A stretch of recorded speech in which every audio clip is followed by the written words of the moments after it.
Hello and welcome to the Grove Church Podcast. I'm Charlie Lofton, the lead pastor there, and we are so glad that you're joining us. Whether you are a member and you're just catching up on a sermon that you missed, or you're someone who's brand new, we are really glad that you are joining us. And if you are new in some way, and I know that a lot of people will do that, will listen to sermons first before they visit, I want you to know that we would love to meet you at any point. You can join us live in our services on Sunday, 9 and 10:30, or our streaming service at 10:30. Either way, we would love to be able to get to know you. And regardless of why you are here listening to this sermon today, thank you so much for joining us.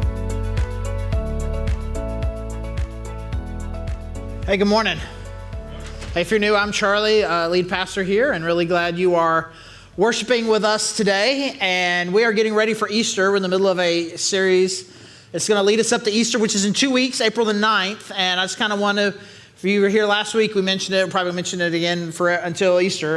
We got 3 services, 8:30, 10, and 11:30, and encourage you to come to the 8:30 or the 11:30. We've got kids ministry 0 all the way through Roots, and the 8:30 and the 10. We got kids through all 3, 0 through 6th grade. Would love for you to be a part of that. Would love for you to think about people you can invite. It's one of the times that people are very willing and open to connecting people who are distant from God, who aren't connected to church. Would just love for you to invite them, be a part. And we're going to need some more people than we normally would in our kids ministry and our hospitality teams. And so I would encourage you, if you are not part of a serving team, to let us know that you're available on that day.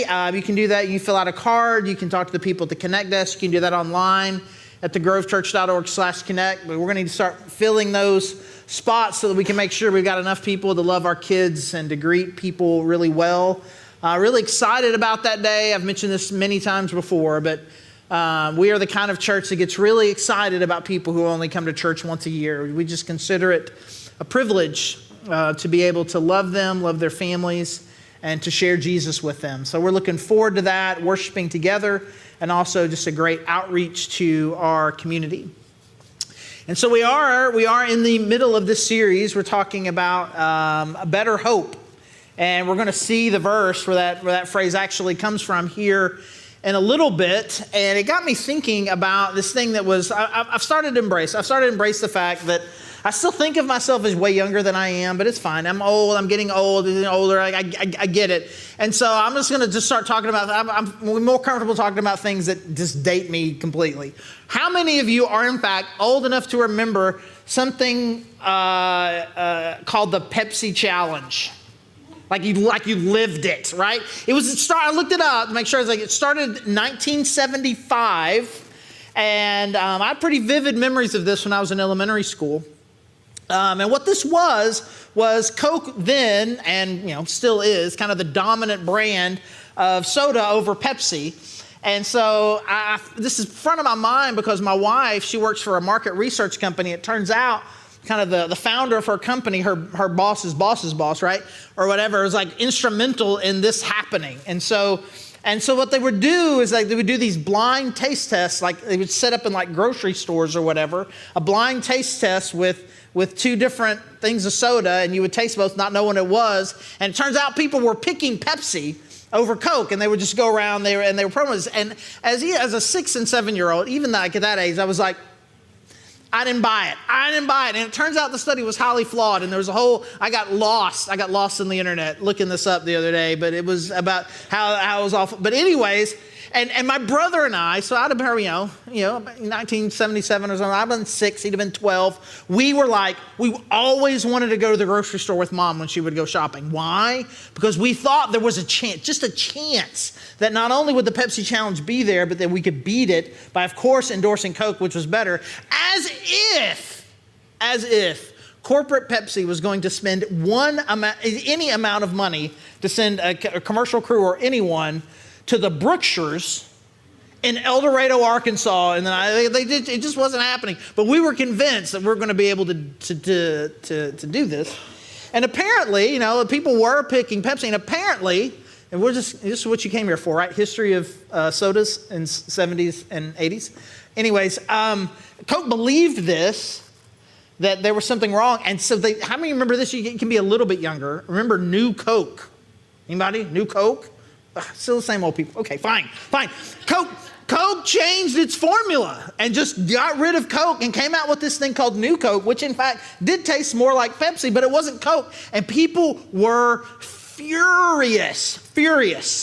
To the point to where like they retracted, but they started offering both. There was New Coke and then Coke Classic, right? Had them both together and eventually just got rid of New Coke altogether. And they called it Coke Classic. Therefore, that's just Coke again, right? But there was this thing like, it's like, what if it's not good enough? And you got this thing with Pepsi. It's like, we're better than you think that you are. We're good. Give us a chance. And Coke is like, maybe we can be better. You can just kind of see this kind of striving and this battle that's going on between them. You know, for me, I've seen it for 40 years now. I've been watching this.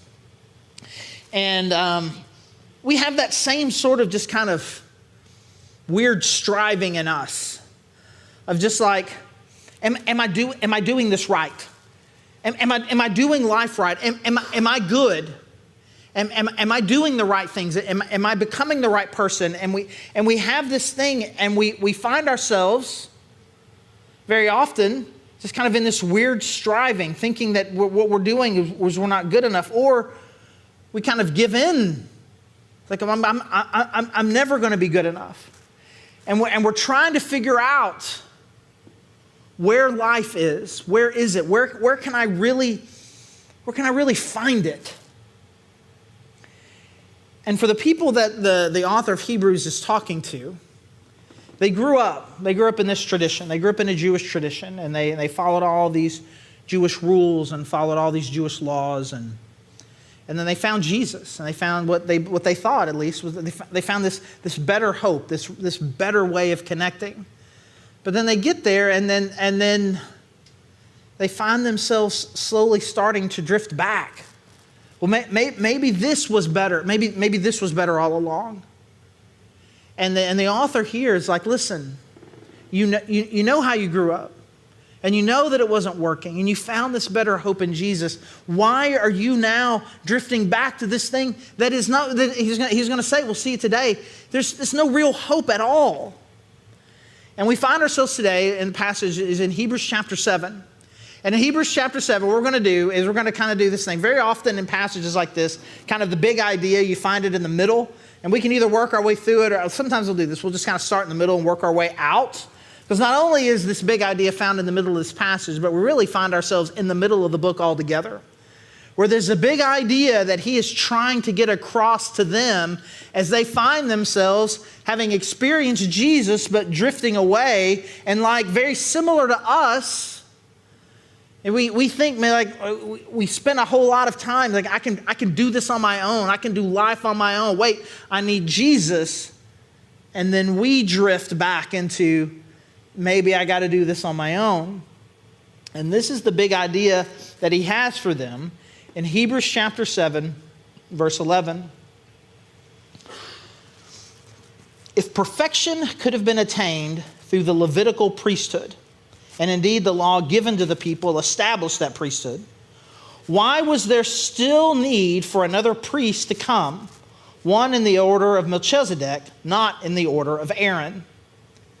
Now, you lose no points by not having any idea what that's talking about, right? It's very insider language for them. It's just kind of strangely phrased.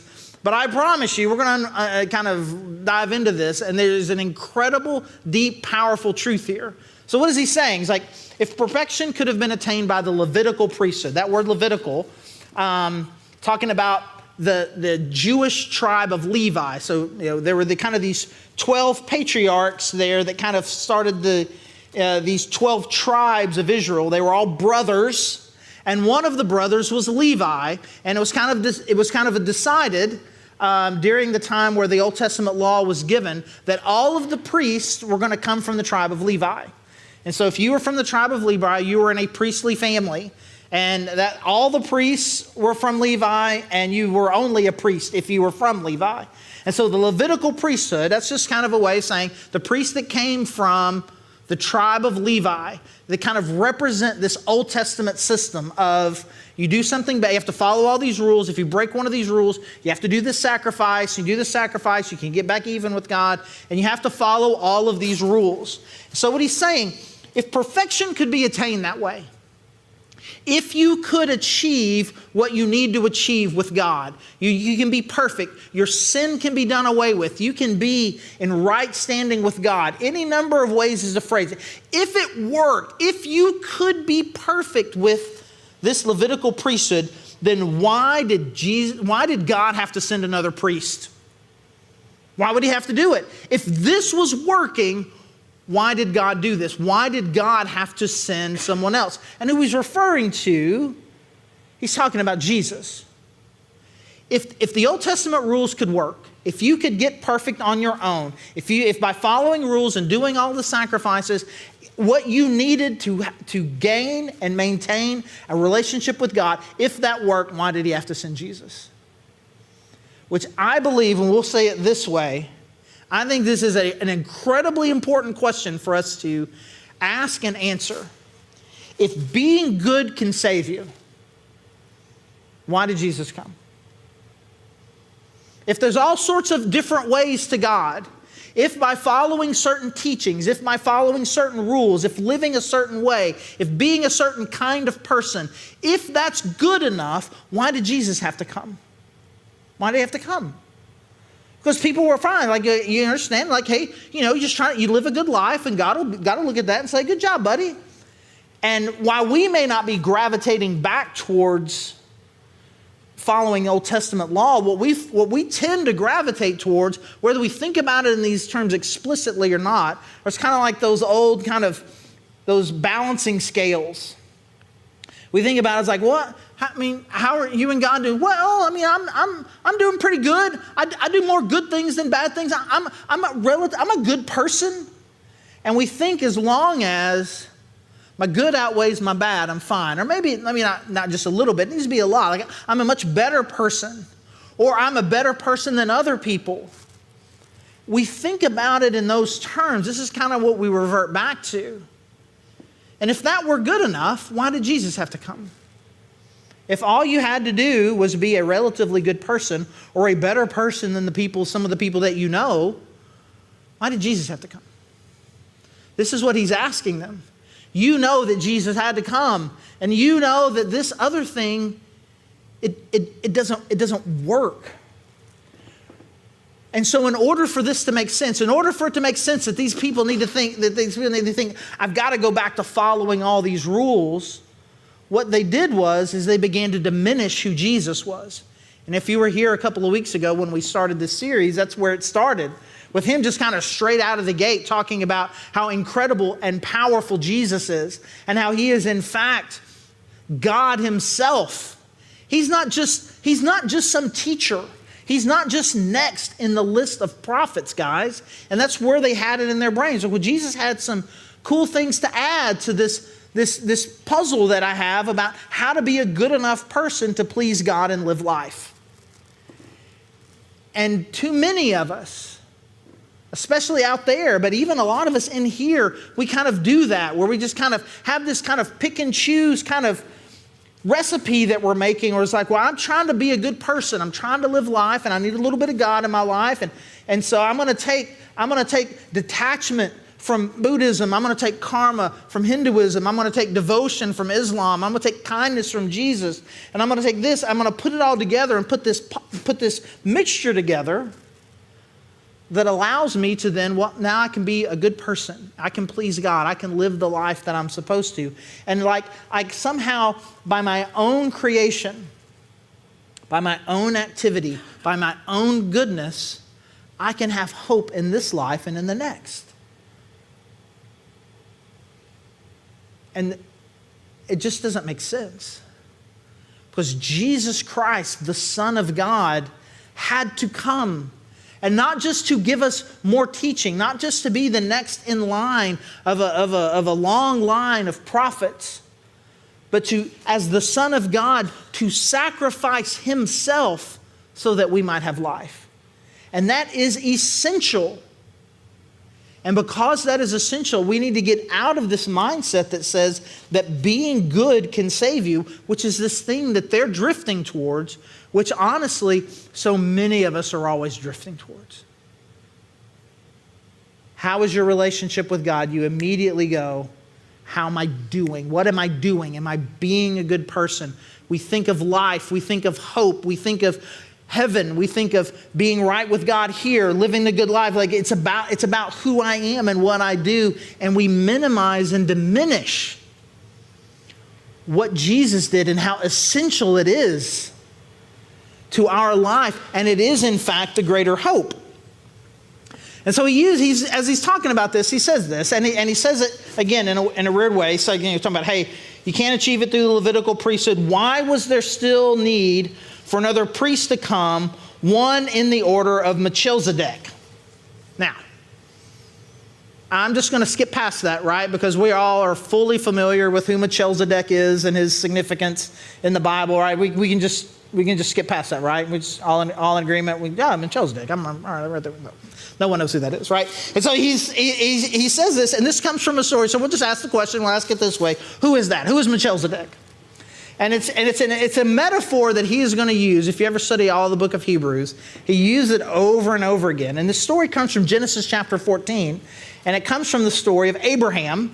And Abraham was kind of the person that God picked out to become the father of a great nation. And so the Jewish people were God's chosen people. And some people are like, well, that's not fair that he picked them to be his chosen people, which is not what happened.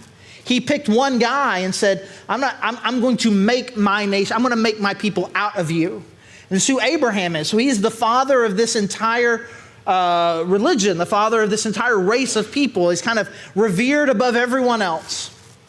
And so before there was an Old Testament law, before there was the sacrifices and all these things, we've got this story, and he's waging this war. His nephew has been kidnapped, and he's waging this war to try to get him back. And so God gives him and his army gives him victory, and he wins. And as he's coming back, this is what happens. Hebrews 7 kind of repeats a lot of the story. Hebrews chapter 7, verses 1 through 3. This Melchizedek was king of Salem and priest of God Most High. He met Abraham returning from the defeat of the kings and blessed him. And Abraham gave him a tenth of everything. First, the name Melchizedek means king of righteousness. Then also king of Salem means king of peace. Without father or mother, without genealogy, without beginning of days or end of life, resembling the Son of God, he remains a priest forever. And so after this war, this guy comes out to meet Abraham and blesses him. And in response, Abraham gives him a tithe, gives him 10% of everything that he has. Which is just it's just weird, especially for the original readers of that story in Genesis, because this is before there was the tithe that they were supposed to give to the Levites, the priests.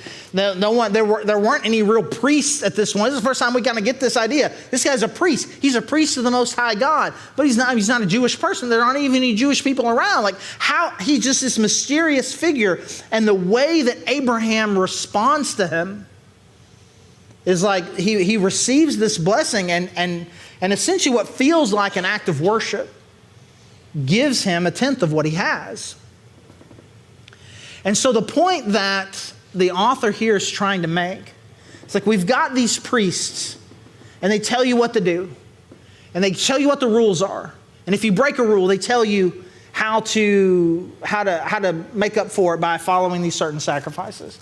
And we've had them. We've had them for generations. We've had them from the time of Moses, just generation after generation, year after year after year after year. We have all these priests that are doing all these things. And we know that it wasn't working. And what we don't need is one more of those. We don't need another generation of that. We need a priest on a different level.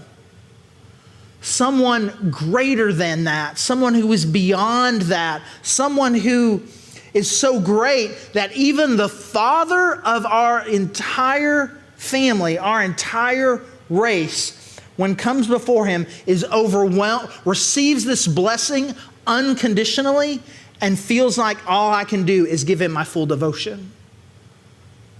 Someone beyond just someone who's going to help you learn how to enforce rules. We need something deeper and greater than that. And then in verse 18 of Hebrews chapter 7, he says this: the former regulation is set aside because it was weak and useless, for the law made nothing perfect. Which is an interesting thing here. This is not just someone who is outside. This is a Jewish author who is saying this. It's like, I grew up in this. My parents grew up in this. This has been part of my family for generations.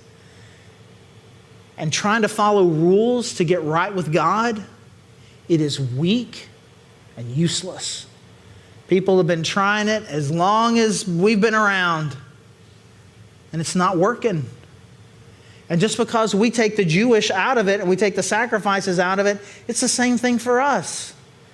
No one has been able to attain relationship and good standing with God just by trying to be good enough and trying to make up for bad things by doing good things, because it minimizes the significance of what sin is. And it minimizes the significance of the sacrifice of what Jesus did. So the formula regulation set aside. It was weak, it was useless. For the law made nothing perfect. And a better hope is introduced by which we draw near to God. So do not think of Jesus as the next in line to kind of tell you what the rules are and how to make up for the bad things that you do if you accidentally break one of the rules. Jesus is not the next person to say, oh, you kind of are thinking about the rules like this, but really the rules are more about being kind to other people. It's more about kindness and forgiveness than it is about rule following. Okay, we're not just simply replacing one set of rules with a more enlightened set of rules. Jesus did teach kindness. He did teach forgiveness. He taught compassion, but we are not just simply adding him to the next list of people who are telling us what the rules are. It wasn't that the Old Testament laws were an incomplete puzzle and the piece that we needed was, but you need to be more compassionate. You need to be kinder. You need to stop thinking about these rules and start thinking about more these rules, more lovey rules, more than regulation rules. That's not what's happening here. This better hope comes when Jesus comes and the sacrifice that he made, because it is not about being good enough. And so he describes it here. And again, this is the phrase right here in the middle of this passage and in the middle of this book, where we kind of got this whole idea for this series, that the hope that we have in Jesus is a better hope. It is a better hope for them than following the rules and regulations. And it is a better hope for us than the things that we're striving for. So we ask this question: how? How is the hope of Jesus greater? We understand where they're finding their hope, right? They're trying to find their hope in their rules and their regulations. Where is it we tend to try to find ours? And I'll tell you a story where we were yesterday. My wife, Heidi, and our 11-year-old daughter, Layla, yesterday, we'd been in the Hot Springs area for a few days over spring break.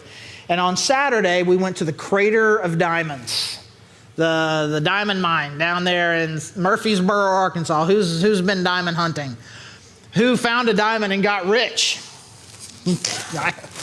I don't see any hands, but I was like, here's the thing. Like, you just knew, like we're driving down there, and Layla, I mean, she already found a diamond in her mind. She's already spent the money. She's already told us that we don't get any. But the interesting thing is, she kept just talking about how she was going to buy a car and buy car insurance with it. Which I'm like, that is absolutely great. If you pay for when you turn 16, if you pay for your own car insurance, that is gold as far as I'm concerned. Anyways, she's so excited. And you get down there, I'd been there before that neither one of them had. And so you just kind of have this anticipation, this excitement that it's going to be this awesome thing. And you get there and you can tell that there are some people here, it seems like maybe they're professionals. Like maybe this is their job. If not, it's more than a hobby. They come in with all the gear and they have this complicated system, and you can tell that they are working it and they are putting everything into this. And then you've got, at least me, you got the casuals. Well, like it's just dirt. We're just digging around in dirt. I have no expectations that somehow I'm going to find a diamond. I don't even have any expectations that I would know it if I saw one, right? I mean, it's like I was like, what if we saw a diamond yesterday and we didn't even know it? I'm like, stop. And she's like, how many diamonds do you think that we touched and we didn't even know they were diamonds? 0, right? I mean, it's like, and so. So you got these people who are super into it. You got these casuals. But the interesting thing about this is that it has this allure to it. What if? What if? What if we were to find one? And then we could get this diamond, and then we'd have this treasure. How much money do you think it would be worth? And somehow we think that somehow it's going to make everything better. And you see that same sort of allure with people, lottery tickets. If you've ever been to a casino, if you've ever been to horse races, all of these things, you've got people who are just insanely into it, and you're like, man, there's something wrong with that. And you've got some people who talk about it like it's just a game. I'm just playing this game. It's just kind of fun. But in the middle, you have these people who are just like strangely drawn in. Because it comes from this place of, this isn't working.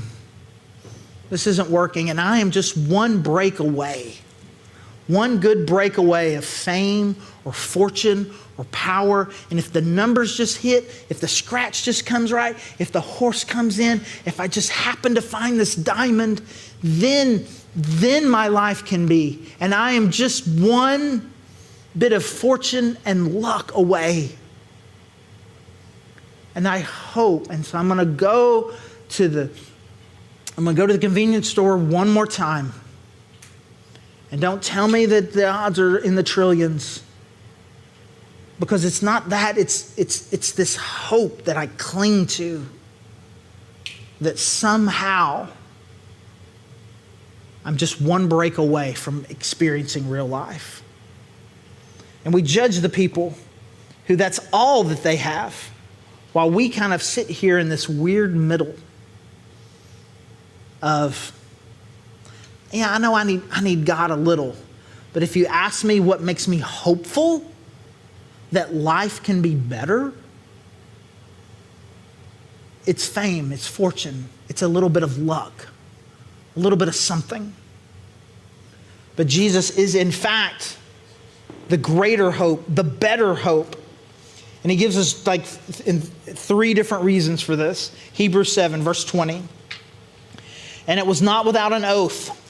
Others became priests without any oath. But he became a priest with an oath when God said to him, the Lord has sworn and will not change his mind. You are a priest forever. Because of this oath, Jesus has become the guarantor of a better covenant. If you were a dude and you were born into the Levite tribe, your great-great-great-granddad happened to be Levi, he's like, hey, what do you want to be when you grow up? I'm going to be a priest. Hey, I think I want to be a farmer. I think I want to, you're a priest. You're a priest. You didn't have any choice. If you weren't a Levi, you didn't get to be a priest. And if you were from the tribe of Levi, you had to be a priest. Wasn't because they wanted to, wasn't because they chose to. It was decided for them. But Jesus, on the other hand, swore an oath. I promise I'm going to give my life for you. I'm going to give myself to you. I am a priest that is intervening for you with God, not because I was born into it, not because I had to, not because he didn't have any other options, but he swore that he was going to dedicate his life so that you might have life. Verse 23. Now there have been many of those priests since death prevented them from continuing in office. There have been lots of priests. Generation after generation. They had kids, they had kids, had kids, had kids, had kids. We've seen thousands of them. There's plenty of them. But because Jesus lives forever, he has a permanent priesthood. Therefore, he is able to save completely those who come to God through him, because he always lives to intercede for them. He's not going to do a partial job. He didn't just have a few words to say and then walk away. He is constantly interceding on your behalf. And the thing that he did, he died, he came back to life, and he will now live forever. And he forever is your priest. He is forever committed to you. He died for you. He sacrificed himself for you. He is a permanent reminder to God the Father of the sacrifice that was made. And you do not have to have any doubt that Jesus is 100% with you, because he is eternal and he is constantly interceding for you. Verse 26. And such a high priest truly meets our need, one who is holy, blameless, pure, set apart from sinners, exalted above the heavens. Unlike the other high priests, he does not need to offer sacrifices day after day, first for his own sins, and then for the sins of the people. He sacrificed for their sins once for all when he offered himself. These priests, before they could take your sacrifice to make up for your sin, they had to do it themselves. I got to get myself right with God before I can even talk to you about yours. And I think about this for me. I get up here almost every week and I start talking to you about how you can have a better relationship with God, things you need to understand, like to explaining in different ways the gospel of Jesus and how to connect fully with him. I mean, listen to me. Listen to me if you want to. And I'm not trying to minimize what I do, but I do want you to understand, I'm just a dude. I'm just a guy. He's got his own things.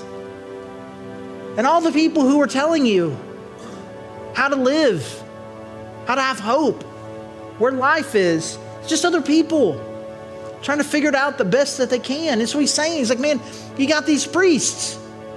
They're helping best they can. But first they got to help themselves. But then, let me tell you about Jesus. He's perfect. He's holy. He doesn't have anything to atone for himself. He doesn't need any help. He doesn't have to get right with God. He is God. And so because he is pure, he is holy, he is blameless, when he sacrifices himself for you on your behalf, it matters, it counts, it will endure forever. You're not just talking about some guy giving you the keys to life, modeling something to you in some way. We're talking about a pure and holy, blameless advocate for you, sacrificing himself on your behalf. Not making sacrifices for you, making himself the sacrifice.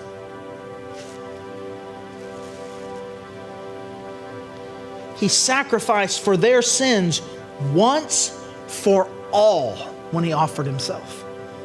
Once for everyone and once for all time. Nothing needs to be repeated.